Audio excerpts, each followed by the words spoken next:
ఓం నమః శివాయ. ఓం నమో నారాయణాయ. ఓం శ్రీ స్వర్ణాకర్షణ కాల భైరవాయ నమో నమః. ఓం ఒటుక కాల భైరవాయ నమో నమః. హరి ఓం. మా ఛానల్కి స్వాగతం. చూస్తున్న వీక్షకులకు, ప్రేక్షకులకు, ప్రియ కాళభైరవ భగవద్బంధులకి స్వాగతం పలుకుతూ మమ్మల్ని ఎంతగానో ఆదరిస్తూ ఉండబడిన ప్రియ సోదరి మనులకు అందరికీ కూడా ముక్కోటి ఏకాదశి పండగ శుభాకాంక్షలు. సనాతన ధర్మ వీక్షకులకు, సంరక్షకులకు అందరికీ పైన దత్తాత్రేయ స్వామి యొక్క ఆశీస్సులు ఉండాలని కోరుకుందాం. అలాగనే మార్గశీర్ష మాసం అనగానే శ్రీ వల్లి దేవసేన సుబ్రహ్మణ్యేశ్వర స్వామి యొక్క జయంతి, కాళభైరవ జయంతి, దత్తాత్రేయ జయంతి సందర్భంగా మనమందరము ఎలాంటి విధి విధానాలు పాటించాలో సవివరంగా సంపూర్ణంగా తెలుసుకుందాం. 16వ తారీఖు 12వ నెల 2023 నుండి 31/12/2023 వరకు పుట్టినటువంటి వారికి ముందస్తుగా జన్మదిన శుభాకాంక్షలు. గతంలో వివాహం చేసుకున్న వారికి వివాహ వార్షికోత్సవ శుభాకాంక్షలు. ఈ 16వ తారీఖు నుండి 31వ తారీఖు వరకు ద్వాదశ రాశుల్లో గ్రహ గమనాలను అనుసరిస్తూ ఎలా ఉండబోతుందో సవివరంగా సంపూర్ణంగా తెలుసుకుందాం.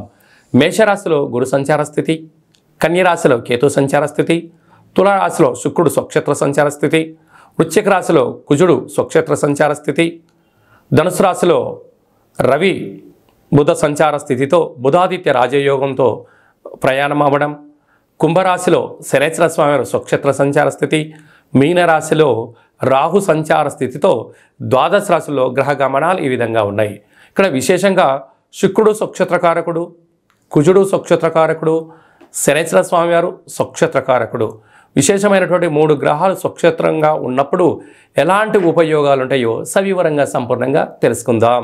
మకర రాశి వారికి ఈ యొక్క కాళభైరవ జయంతి సందర్భంగా ఎలాంటి విధి విధానాలు పాటించాలో ఈ వీడియోలో సవివరంగా సంపూర్ణంగా తెలుసుకుందాం. మకర రాశిలో ఏ నక్షత్రాలు వస్తాయిగా శ్రవణ నక్షత్రంలోని 4 పాదాలు, ఉత్తరాషాఢ నక్షత్రంలోని 2, 3, 4 పాదాలు, ధనిష్టా నక్షత్రంలోని 1, 2 పాదములు కలిపితే మకర రాశి అవ్వడం జరుగుతుంది. చాలామందికి పుట్టినటువంటి కాల సమయంలో డేటా ఆఫ్ బర్త్లో లేనటువంటి ఏకైక కారణం చేత పేరు యొక్క మొదటి అక్షరాన్ని అనుసరిస్తూ ఆ రాశిని తెలుసుకునే ప్రయత్నం అవుతుంది. అవి ఏ అక్షరం సరి పరిశీలన చేద్దాం. బో, జా, జీ, జూ, జే, జో, ఘా, గి అనేటువంటి వారందరూ కూడా మకర రాశి జాతకులే. మకర రాశి యొక్క అధిపతి శనేశ్వర స్వామి వారు.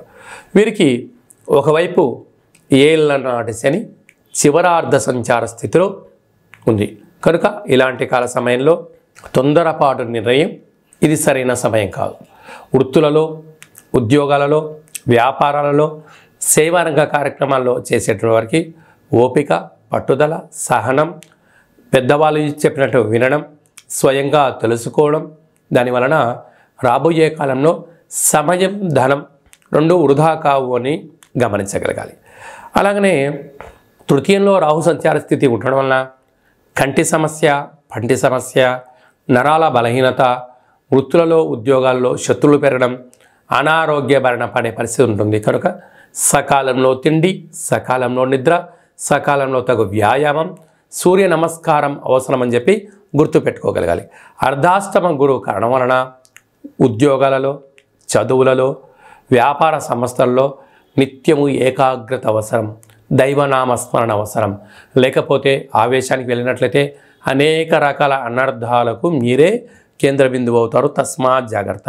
భాగ్యస్థానంలో కేతు సంచార స్థితి ఉండడం వలన వివాహమైనటువంటి దంపతులు, భార్యాభర్తలు ఒకరిపైన ఒకరు ప్రేమానురాగాలు, ఆధ్యాత్మికత చింతన, గౌరవాన్ని ఇచ్చి పుచ్చుకోవడం వలన మరో విజయానికి, సువర్ణపు అధ్యాయ జీవితానికి స్వాగతం పలకడానికి చాలా అవకాశాలని చెప్పి గుర్తుపెట్టుకోగలగాలి. అలాగే రాజస్థాన్లో శుక్రుడు స్వక్షతకారకుడు అవ్వడం వలన స్వయం వృత్తులు, సేవారంగాలు, వ్యాపారాలు, విదేశాలకు వెళ్ళాలి, బంగారు ఆభరణాలు, నూతన వస్త్రాలు, క్రయ విక్రయాలు యోగదాయకం. లాభస్థానంలో కుజుడు ఉండడం వలన భూమి యోగము, గృహయోగము, ధనయోగం, ఇంతకన్నా అదృష్టవంతులు ఎవరు లేరు అని చెప్పుకోవడంలో ఏమాత్రం సందేహమే లేదు. వ్యయంలో బుధాదిత్య రాజయోగం కారణం వలన ప్రభుత్వ ఉద్యోగం ప్రయత్నం చేసేవారికి అదృష్టకాలం. కనుక మీ జన్మ నక్షత్రం రోజున అష్టమి పూర్ణిమ తేదీ అందున మౌనం, ధ్యానం అవసరమని చెప్పి గుర్తుపెట్టుకోగలిగినట్లయితే చాలా యోగదాయకం. డాక్టర్లు, చేతి వృత్తులు, మెడికల్ వ్యాపారాలు, స్వయం వృత్తులు, హోటల్ వ్యాపారాలు, వస్త్ర వ్యాపారాలు చేసే స్వర్ణకారిత వ్యాపారస్తులకు కూడా ఎంతో జాగ్రత్తగా ఉండడం వల్ల ముందు చాలా మంచి కాలానికి స్వాగతం పలికే అవకాశాలు చాలా అధికంగా ఉన్నాయి. ఈ డిసెంబర్ నెలలో ద్వితీయార్థంలో ముఖ్యమైనటువంటి పండగల గురించి సవివరంగా సంపూర్ణంగా క్లుప్తంగా తెలుసుకుందాం. 17వ తారీఖున ధనుర్మాస ప్రారంభము. అనేక వెంకటేశ్వర స్వామి యొక్క దేవాలయంలో కానీ, రామాలయంలో కానీ, హనుమాన్ దేవాలయంలో కానీ ధనుర్మాస ప్రారంభ మహోత్సవ కార్యక్రమాలు జరుగుతూ ఉంటాయి. తిరుపావై సేవ జరుగుతూ ఉంటుంది. మనమందరము కూడా సేవలో పాల్గొందాం, స్వామి యొక్క ఆశీస్సులు పొందుదాం. 18వ తారీఖున షష్ఠి సోమవారం సందర్భంగా శ్రీ వల్లి దేవసేన స్వామివారి యొక్క జయంతి. పుట్టలో పాలు పోద్దాం.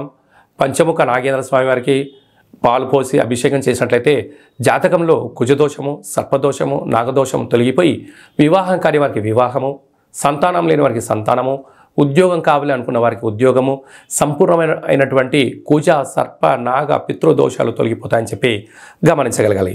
20వ తారీఖున అష్టమి బుధవారము. మనము కాలభైరవ జయంతి కనుక జయంతి రోజున స్వామివారి యొక్క కాలభైరవ అష్టకాన్ని విన్నా, కాలభైరవ స్వామి యొక్క పూజ చేసిన, కూష్మాండ దీపాన్ని వెలిగించిన అద్భుతమైనటువంటి మనకు అష్ట కష్టాలు తొలగిపోయి అష్టైశ్వర్య ప్రాప్తి కలుగుతుందని చెప్పి గమనించాలి. అలాగే మనకు ఇంట్లో కుదరకపోతే ఈ కిందనే మనం సంప్రదించినట్లయితే కాళభైరవ స్వామికి అభిషేకము, కూష్మాండ దీపము, కాళభైరవ యొక్క సౌభాగ్యం ముడుపు కట్టి మీ పేరున పూజ చేయించడం జరుగుతుంది. కనుక వాట్సాప్ ద్వారా మీకు ఆన్లైన్ ద్వారా మీకు ప్రత్యక్ష ప్రసారం కూడా చూపించడం జరుగుతుంది. అలాగనే 26వ తారీఖున మార్గశిర మాస శుద్ధ పూర్ణిమ, ఇక దత్తాత్రేయ స్వామి యొక్క జయంతి. కనుక మనకు సంవత్సరానికి వచ్చేది ఒకరోజు కనుక దత్తాత్రేయ స్వామిని స్మరించడం, ధ్యానించడం, గురుచరిత్ర పారాయణం చేయడం, శునకపు మహారాజులకు కానీ, గోమాతలకు కానీ, పచ్చిగడ్డిని కానీ ఆహారాన్ని దానం చేయడం వల్ల సంపూర్ణంగా మనం ఋగ్వేదము, యజుర్వేదము, సామవేదము, అధర్వణ వేదాన్ని చదివినా, పారాయణం చేసినా, విన్నా ఎంత పుణ్యం కలుగుతుందో మనం కూడా దత్తాత్రేయ స్వామి వారి యొక్క దర్శనము, పఠనము, శ్రవణము యోగదాయకమని చెప్పి గమనించగలగాలి. ఇంకను ఈ డిసెంబర్ నెలలో ద్వితీయార్థంలో అద్భుతమైన విజయం సాధించగలగాలి అన్నట్లయితే ఏం చేయాలో కూడా మనం తెలుసుకుందాం. ఈ యొక్క పాత్రను కంచు పాత్ర అంటారు. కాళభైరవ స్వామి వారి యొక్క స్వర్ణ ఆకర్షణ అక్షయ పాత్ర అంటారు. మనకు రాసులు 12 ఎలా ఉంటాయో ఇందులో 12 రాసులను అచ్చు వేయడం జరుగుతుంది. ఈ యొక్క పాత్రను మన అరచేతిలో ఇలా పెట్టుకొని ప్రతిరోజు ఉదయము, సాయంత్రము పూజ చేసిన తదనంతరము 2 అగరబత్తులు వెలిగించి తిప్పి పక్కన పెట్టి మన మనసులో ఏదైతే కోరిక కోరుకొని ఇలా ఒక్కసారి ఇలా శబ్దం చేసినట్లయితే ఓంకార శబ్దం రావడం జరుగుతుంటుంది. ఇలాగా ఇక్కడ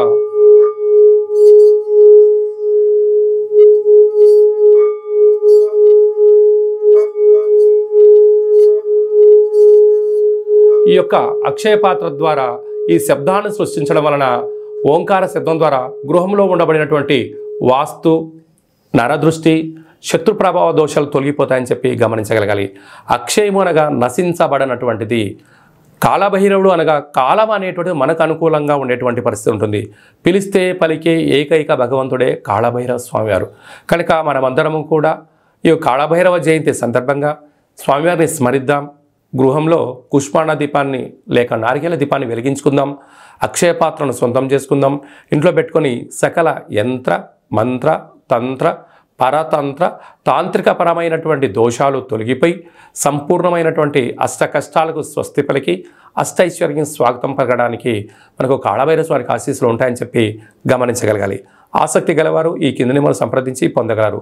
ఈ యొక్క అక్షయ పాత్రతో పాటు కాళభైరవ స్వామి యొక్క ఒక పిరమిడు, స్వామివారి యొక్క కంకణము, ఉట్టి, ఇంటి బయట కట్టుకోవడానికి సౌభాగ్య ఉట్టిని మీ యొక్క గోత్రనామాల పేరుపైన మన యొక్క స్వర్ణాకర్షణ కాళభైరవ స్వామి యొక్క దేవాలయంలో 41 రోజు కూష్మాండ దీపాన్ని కూడా పెట్టడం జరుగుతుంది. ఆసక్తి గలవారు ఈ కింద నెంబర్ సంప్రదించవచ్చు. అలాగే మీ వ్యక్తిగత జాతకం తెలుసుకోవాలనుకుంటున్నారా? మీ యొక్క పేరు, పుట్టినటువంటి తేదీ, నెల, సంవత్సరం, పుట్టిన సమయం రాసి వాట్సాప్లో పంపించగలిగినట్లయితే మీరు పుట్టినప్పుడు గ్రహ గమనాలు ఎలా ఉన్నాయి, ప్రస్తుతం ఎలా ఉంటున్నాయి, రాబోయే కాలంలో ఎలా ఉండబోతున్నాయో సవివరంగా సంపూర్ణంగా 100 సంవత్సరాల జాతకాన్ని వ్రాసి పంపించి మీకు తెలియజేయడం జరుగుతుంది. అలాగా డేట్ ఆఫ్ బర్త్లు లేనటువంటి వారికి మీ పేరు యొక్క మొదటి అక్షరాన్ని అనుసరిస్తూ రాశిని తెలియజేస్తూ రమణ శాస్త్రం ద్వారా అనగా గవ్వళ ద్వారా కాళభైరవ ఉపాసన చేత భూత, భవిష్యత్, వర్తమానాన్ని తెలియజేయడం జరుగుతుంది. కనుక మీ వ్యక్తిగత జాతకం తెలుసుకోవాలనుకుంటున్న వారు ఈ కింద నెంబర్ని సంప్రదించి ఆన్లైన్ ద్వారా కానీ ఆఫ్లైన్ ద్వారా కానీ వాట్సాప్ ద్వారా కానీ అపాయింట్మెంట్ తీసుకొని సంప్రదించగలరు. అలాగనే మీ యొక్క అబ్బాయికి కానీ అమ్మాయికి కానీ వివాహం కావడం లేదా, ఆ యొక్క జాతకంలో అనేక రకాల సమస్యలు ఉన్నప్పుడు, లేకుంటే వచ్చినటువంటి వధువు కానీ వరుడు యొక్క జాతకం కలిసిందా కలవలేదా అనేటువంటిది తెలుసుకోవాలనుకున్నట్టయితే వారి యొక్క డేట్ ఆఫ్ బర్త్లు కానీ వారి యొక్క పేర్లను కానీ మీరు పంపించినట్లయితే వివాహ జాతక పొంతన వారి యొక్క గణాలు గుణాలు జంతు పరిశీలన చేసి మీకు సవివరంగా తెలియజేయడం జరుగుతుంది. అలాగే గతంలో వివాహం చేసుకున్న వారికి దంపతులు మధ్యలో సఖ్యతగా ఉండకపోవడం కానీ, ఒకరిపైన ఒకరు అగౌరవంగా ఉండడం కానీ, 490 కేసులు పెట్టుకోవడం కానీ, పోలీస్ స్టేషన్లో గొడవలు వెళ్తూ అలాగే విడాకుల దాకా వెళ్ళినటువంటి వారందరూ ఎలాంటి ఇబ్బంది పడకుండా మీ యొక్క జాతకంలో కానీ మీ పేరులో కానీ స్వల్పమైనటువంటి మార్పులు చేర్పులు చేయడం వలన మీకు ఉజ్వలమైన మంచి బంగారు భవిష్యత్తుకు ఆధ్యాత్మిక సలహాలు సూచనలు ఇవ్వడం జరుగుతుంది. తెలుసుకునే వాళ్ళు తెలుసుకోవచ్చు. అలాగే మీకు పుట్టినటువంటి అబ్బాయి కానీ అమ్మాయికి కానీ పేరు ఎలాంటి పేరు పెట్టగలగాలి, పేరు యొక్క మొదటి అక్షరం ఏం రాగలగాలి, రాబోయే కాలంలో ఆ పేరులో ఉన్న వైబ్రేషన్స్ విషయం తెలుసుకొని పేరు పెట్టినట్లయితే, అంటే ఏదైనా కూడా ఒక వ్యవస్థలు కానీ సంస్థలు కానీ ఒక వ్యక్తి పేరును బట్టి తన యొక్క జీవన గమనం ఆధారపడి ఉంటుంది కనుక వాటి పేర్లను మన యొక్క దేవాలయంలో ఆధ్యాత్మికమైనటువంటి అద్భుతమైనటువంటి మంచి పేర్లను మీకు సజెషన్ చేయడం జరుగుతుంది. కనుక ఆసక్తి గలవారు ఈ కింద నెంబర్ సంప్రదించి అపాయింట్మెంట్ తీసుకొని సంప్రదించగలరు. అందరికీ కళవు వెంకటనాయక అన్నట్టుగా వెంకటేశ్వర స్వామి ఆశీస్సులు ఉండాలని కోరుకుందాం. అందరినీ ఆశీర్వదించడం ప్రార్థన చేద్దాం. ఓం శతమానం భవతి శతాయు పురుష సతేంద్రియ ఆయుష్యేవేంద్రియే ప్రతిష్టతి ధనం ధాన్యం బహుపుత్రలాభం శత సంవత్సరం దీర్ఘమాయు. సర్వే జనా సుఖినో భవంతు, లోకా సమస్తా సుఖినో భవంతు. సర్వం శ్రీ కాళభైరవ దేవతార్పణమస్తు. హరి ఓం. ఈ వీడియో మీకు నచ్చినట్టయితే లైక్ చేయండి, షేర్ చేయండి, మా ఛానల్ని సబ్స్క్రైబ్ చేసుకోండి. నేను చేస్తున్న ఆధ్యాత్మిక వీడియోలు మీకు ముందస్తుగా నోటిఫికేషన్ రావాలి అన్నట్టయితే గంట సింబల్ ప్రెస్ చేయండి, పైన ఆల్ అనే బటన్ కూడా తెలియజేస్తూ భగవద్బంధులకు మిత్రులకు సనాతన సంరక్షకులకు ఈ యొక్క వీడియోను ఫార్వర్డ్ చేసి హిందూ ధర్మాన్ని కాపాడండి.